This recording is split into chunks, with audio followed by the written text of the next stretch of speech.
Welcome to The Explainer.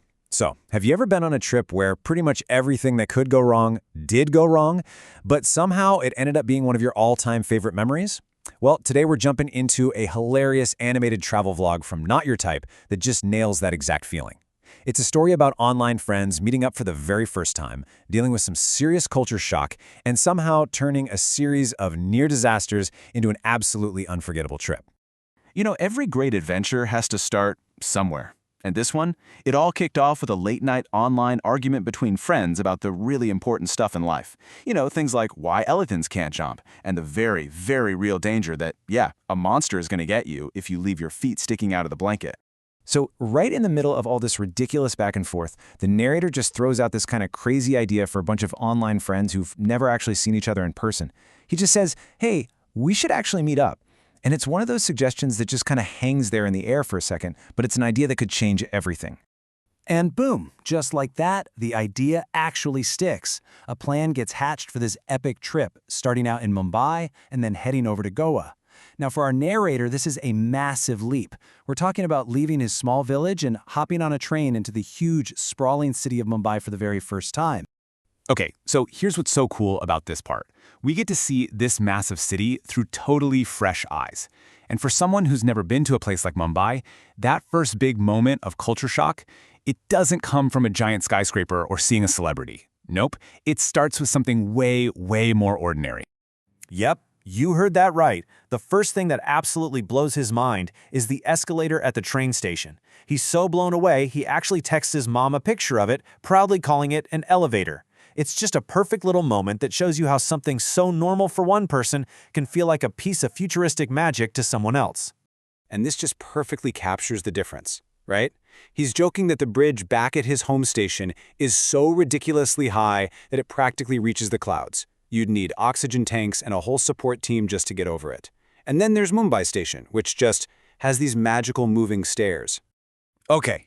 So he's armed with what he thinks is authentic Mumbai slang that he picks up from watching movies. He walks up to an auto rickshaw driver with all this misplaced confidence, hits him with some movie-style dialogue, and he gets shut down immediately. So yeah, his whole attempt to be this cool Mumbai guy, it totally backfires. He ends up having to shell out 700 rupees for a taxi, which is a pretty painful and expensive first lesson about how things actually work in a big city. All right, so getting around the city was one thing. But as he finds out pretty quick, navigating the social stuff, well, that was a whole other level of tricky. He goes to meet up with a friend at a mall, and oh yeah, it also just so happens to be her birthday. He shows up completely empty-handed, which is, a classic party foul, but then the universe decides to crank the awkwardness up to 11 when she gives him a gift. I mean, he says it felt like he'd just committed the world's biggest crime. You can just feel that internal battle, right? The crushing shame of it all versus that little voice in your head saying, well, just take the gift and pretend nothing happened. But okay, things get a whole lot simpler and a lot less mature once the rest of the crew shows up. The second they're all together, their collective maturity level just plummets, especially when they spot one particular thing in the mall.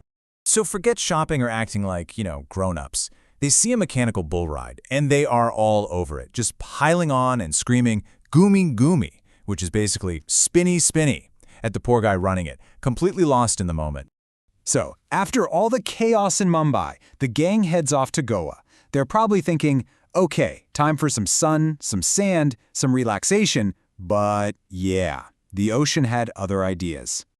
So picture this, they're out on a boat, way out in the middle of the sea, and the boat operator just casually turns and asks, hey, anyone want to jump in for a swim? Now, for a non-swimmer, there's really only one logical answer to that question, right? Nope, totally wrong. He gets completely swept up in the moment. He wants that full-on Goa experience. So our narrator, the guy who can't swim, decides this is an excellent idea and just jumps right into the deep sea. And that regret hits him instantly. As the water starts pulling him down, pure, unfiltered panic just takes over. He's yelling total gibberish at the boatman, literally anything he can think of to get rescued, including claiming he's about to become a mother. And his panic brain just keeps going. It gets even more wild. He actually imagines a shark swimming up, looking at this whole pathetic scene, and basically telling the boatman, Dude, seriously, help the kid out before I have to eat him. So of course, after he gets pulled back on the boat, his friends are just mercilessly making fun of him.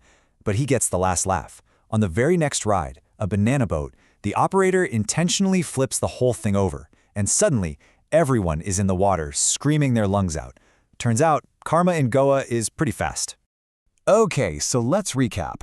We've got Mumbai culture shock, some next-level social blunders, and a near-drowning incident in Goa. You gotta be thinking, was this trip just a total, unmitigated disaster? But you know what? The answer is a huge no. Despite all of that, every single thing that went wrong, he says it was one of the best experiences of his life. Because sharing that complete chaos, that fear, and that laughter with his friends, well, that's what made it amazing.